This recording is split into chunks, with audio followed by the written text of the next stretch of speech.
Buenas tardes, alumnos. Yo soy la profesora Liana Centeno de Estadística 2 de la Facultad de Ciencias Económicas. Hoy vamos a ver análisis de regresión múltiple. Pasamos a leer el ejercicio. Una cadena de pequeñas tiendas de alimentos semipreparados realiza un análisis de regresión para explicar la variación en el volumen de ventas de 16 tiendas. En la página siguiente se muestran los datos obtenidos y los resultados hallados al realizar un análisis de regresión múltiple en el que la variable dependiente es la venta y las restantes son las variables explicativas. Acá tenemos los datos, la cantidad de tiendas que son 16, las ventas promedio diario, la superficie en miles de pies, los lugares de estacionamiento y el ingreso por familia. Este ejercicio es un ejercicio de regresión múltiple, lo podemos identificar de esta manera porque este modelo tiene una Y sombrero que son las ventas, ¿sí? Que son las ventas promedio del volumen diario de una tienda en miles de dólares y que vendría a ser nuestra variable de respuesta. Ahora, para que sea regresión múltiple tiene que tener como mínimo dos variables regresoras. Pero en este caso tenemos tres variables regresoras, que son la superficie, los lugares de estacionamiento y los ingresos por familia, ¿sí? Entonces, estas tres variables, superficie, lugares de estacionamiento y ingreso por familia, pueden o no impactar en las ventas. Eso es lo que tenemos que probar ahora. Luego, si podemos observar, abajo tenemos el cuadro que es la salida de un software que vamos a interpretarlo luego cuando hagamos el punto A. Acá tenemos las ventas, me representa el promedio diario de volumen de ventas de una tienda en miles de dólares, la superficie de la tienda en miles de pies cuadrados, estacionamiento, número de lugares para el estacionamiento adyacente a la tienda y el ingreso por familia estimado de acuerdo con el código postal correspondiente al área de la tienda. Acá tenemos la fórmula genérica, ¿sí? Que ustedes ya la deben haber visto en teoría. ¿Qué pasamos a hacer ahora? Me pide en el punto A, escriba la ecuación de regresión estimada. Entonces tenemos que Y sombrero es igual a B sub 0. B sub 0, ¿qué es? B sub 0 es la hornada al origen, que si ustedes se fijan, este dato de la constante, B sub 0, la sacamos de acá. ¿Sí? 0,8727 del cuadro del software. Más tenemos beta 1, que es 2,5479, que es la superficie. ¿Sí? Es el coeficiente de beta estimado 1 por x1, que viene a ser la superficie. Más tenemos el coeficiente de beta estimado 2, que es el estacionamiento, 0,2203, ¿sí? Por x2, que es el estacionamiento.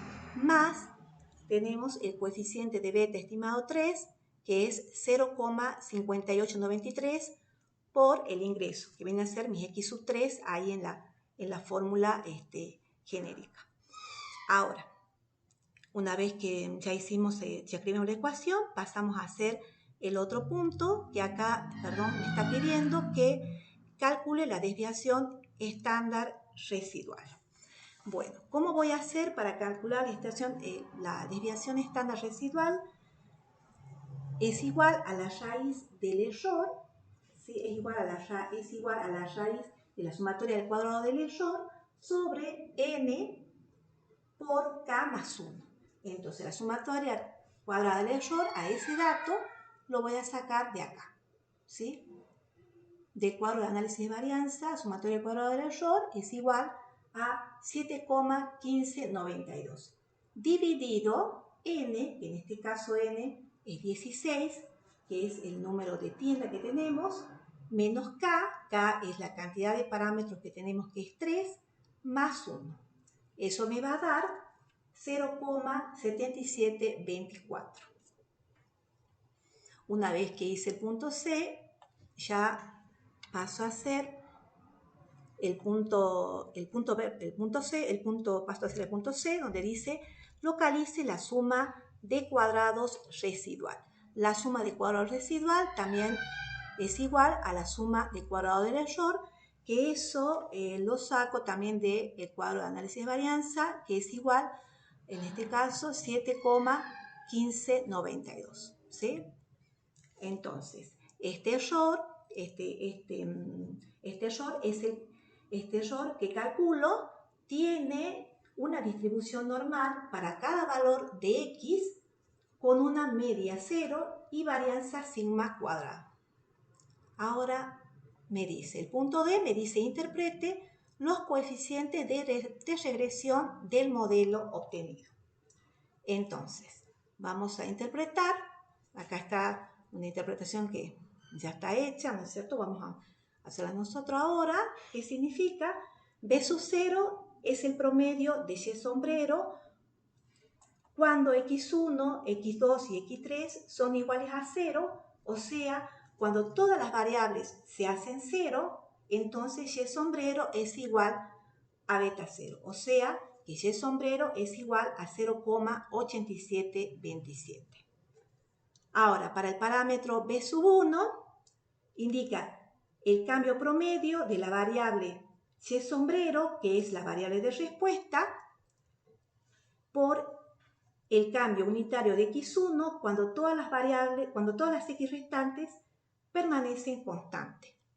Ahora, para B sub 2, para el parámetro B sub 2, indica el cambio esperado de la variable Y sombrero para el cambio unitario de x2 cuando todas las variables x restantes permanecen constantes.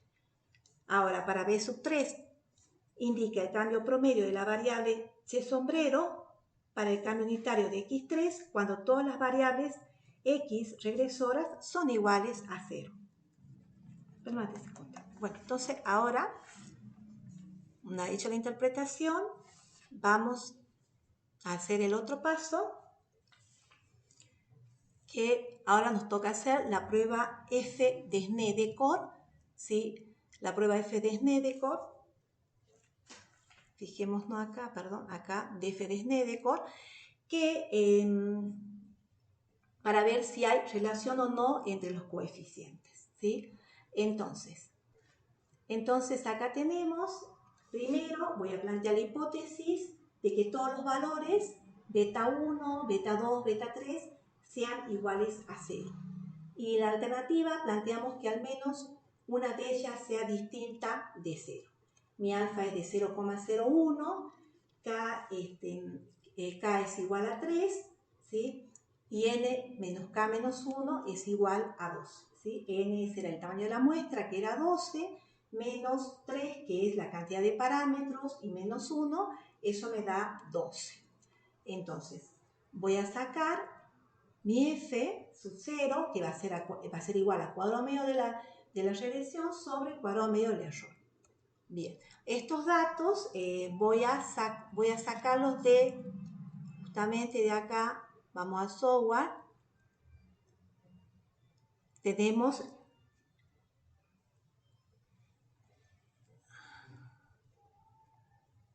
cuadrado medio de regresión es igual a 9,0432, que procedemos a hacer el reemplazo, sobre cuadrado medio del error, que es 0,5966. ¿Sí? Entonces, cuadrado medio de regresión sobre cuadrado medio del error. Fíjense en acá, eso me da mi F sub 0, que es 15,158. ¿Que con quién voy a comparar? Con la F que voy a sacar con la tabla F de Snedeker, donde tenemos alfa, que es igual a 0,01, ¿sí? K es igual a 3, que vendría a ser mi B sub 1 en la tabla de F de Snedeker, y después acá, n menos k menos 1, me va a dar 12, que viene a ser mi B sub 2, cuando yo vaya a buscar en la tabla F de Snedeker. Eso me da a mí que es igual a 5,953. ¿Sí? Entonces ahora procedo a hacer la regla de decisión y digo, rechazo H sub 0 si el F sub 0 es mayor que el F determinado por la tabla de Snedeker. Como se da que mi F sub 0 es mayor que el determinado por la tabla F de Snedeker, entonces rechazo H sub 0. ¿Sí? ¿Qué significa que rechace H sub 0 quiere decir que al menos uno de los coeficientes es distinto de 0. Entonces existe regresión múltiple. Entonces, vamos ahora a ver qué pasa con el valor P. P es el mínimo valor por el cual H sub 0 puede ser rechazada, ¿sí? Calcula el valor P como ya ustedes ya venían haciendo, ya conocen. Si P es menor que alfa, ¿sí? Porque P en este caso me da 0,00022, menor que el alfa, que es 0,01, entonces rechazo H sub 0, ¿sí? Bueno, vamos ahora, una vez hecho esto, tenemos que pasar al otro paso, que es hacer la prueba T. La prueba T, voy a aplicar la prueba T, que es una prueba de significancia para cada uno de los parámetros, ¿sí? Entonces vamos a empezar por el primer parámetro. A ver.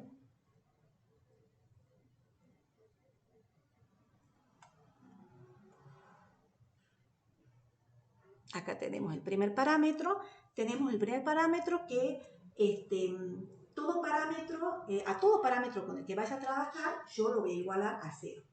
Si lo igualo a 0, significa que no hay relación. Empecemos con el primero, ¿sí? Entonces, decimos primero que el primero, beta 1, que era el beta 1, primero trabajamos con el beta 1, que es la superficie. Significa, ¿no es cierto?, que lo iguale a 0 significa que no hay superficie, es decir, que no existe la superficie. Y la alternativa sería que sea distinto de 0, y en ese caso estaríamos diciendo que existe superficie, ¿sí? Entonces, ¿qué hacemos ahora?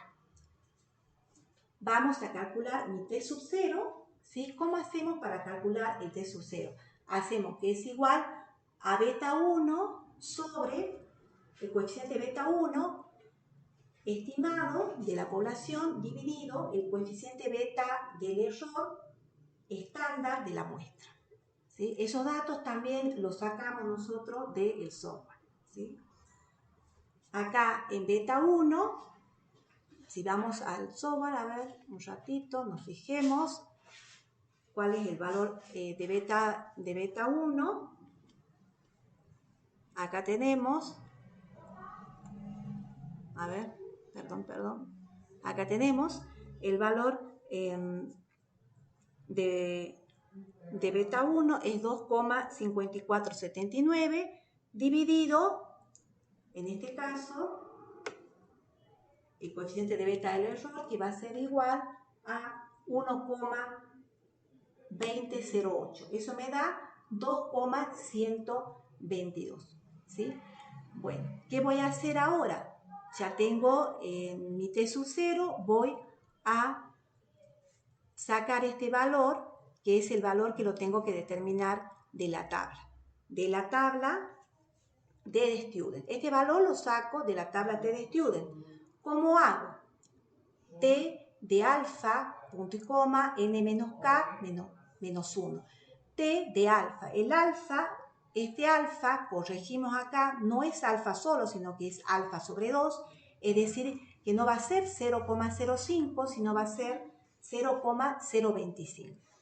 Y acá, n, bueno, reitero, va a ser 16, menos k, que es 3, y menos 1. O sea, voy a tener que ir a la tabla TDStudent para un alfa, reitero, acá es alfa sobre 2, estamos trabajando con dos extremos, de 0,025 y 12. Acá va a ser punto y coma 12. N menos K menos 1 me tiene que dar 12. Ubico, ¿no es cierto?, el valor y eso me da 2,179 en la tabla TDStudent. Entonces, ¿qué hago? Comparo ahora T sub 0, que es el que acabo de sacar, ¿sí?, con el determinado en la tabla TDStudent. ¿Y qué pasa? Como el T sub 0 en este caso no es menor, ni tampoco, cuando voy a hacer la otra comparación, el T sub 0 no es mayor que el T determinado en la tabla TDStudent, entonces no rechazo H sub 0. ¿Qué quiere decir? Que la superficie de la tienda no tiene valor predictivo adicional como último predictor que entra a la regresión. Quiere decir que desecho, ¿no es cierto?, a este valor predictivo. ¿Sí? A este valor predictivo lo desecho, no lo tengo en cuenta. Ahora, ¿cómo hacemos con el P? El P también tenemos que, bueno, hacemos el cálculo como ustedes ya saben, hacerlo al P, a este le va a dar 0,111 versus alfa sobre 2, que es 0,025, como P sobre 2 es mayor que alfa sobre 2, entonces no rechazo H sub 0. Bien, ahora vamos al otro parámetro, perdón, que es el beta 2, ¿sí? En este caso, si lo igualo a 0, ¿qué significa? Significa que no hay, en este caso beta 2 que me representaba el estacionamiento. Significa que no hay estacionamiento. Entonces, y que sea distinta de 0 me significa que existe estacionamiento, que hay estacionamiento. Ahora, ¿qué hago? Saco mi T sub 0, para eso hago B sub 2, que viene a ser el coeficiente beta estimado, dividido el coeficiente beta error estándar. ¿Sí? Esos datos los saco yo del software, de la salida del software. En uno me da el beta 2 es 0,2203 dividido 0,1554. Eso me da que es igual a 1,418. Ahora realizo mi regla de decisión. ¿Rechazo H sub 0? Sí. T sub 0 es menor que el T determinado en la tabla T de Student, o si T sub 0 es mayor que el determinado en la tabla T de Student. El determinado de la tabla T de Student ya lo hicimos, ya lo tenemos, ¿sí? Lo hemos calculado hace rato. Eso me da 2,179. Entonces, ¿qué hago? Comparo. En el primer caso, comparo el T sub 0. T sub 0, si es menor que el T determinado de la tabla T de Student, no es así, me da que no es así. Ahora, cuando lo comparo al T sub 0 y digo que es mayor que el determinado con la tabla T de Student, no es mayor, entonces no rechazo H sub 0. ¿Sí? Entonces, ¿qué quiere decir? Que los lugares de estacionamiento no tienen valor predictivo adicional como último predictor que entra en la regresión. ¿Sí? Entonces, también a lo desecho. Ahora voy con B sub 3, que es el último predictor, que es el ingreso por familia. Entonces, ¿qué digo acá? Que analizo este parámetro, ¿qué hago? Lo igualo a 0, significa que no hay relación con el ingreso, y que sea distinta de 0 significa que sí hay relación con el ingreso. Calculo mi T sub 0, hago B sub 3, ¿sí? Dividido, B sub 3, que es el coeficiente estimado, sobre el coeficiente beta error estándar, y eso me da que es igual a 3,309. Todos estos datos los saco de la salida del software, ¿sí? Hago la regla de decisión y digo, rechazo H sub 0, sí. T sub 0, que es el que acabo de sacar, es menor que el T determinado en la tabla T de Student, que eso ya lo teníamos calculado, ¿sí? Hacemos la comparación y se nos da que en este caso T sub 0 no es menor que el determinado con la tabla T de Student. En el segundo caso me da que T sub 0 sí es mayor que el que se saca con la tabla T de Student. Entonces acá podemos decir que rechazo H sub 0. Entonces en este caso el ingreso por familia sí tiene valor predictivo adicional como último predictor que entra en la regresión. También podemos decir, cuando hacemos el valor P, también llegamos a la misma conclusión con respecto al valor P. ¿Sí? Me da que rechazo H sub 0. ¿Qué podemos decir como conclusión con respecto a este ejercicio? Que analizando las tres variables, me quedo tan solo con esta última variable, que es la variable ingreso, que es la que tiene valor predictivo adicional. Y las otras dos las desecho. Bueno, será hasta la próxima clase, alumnos. Hasta luego.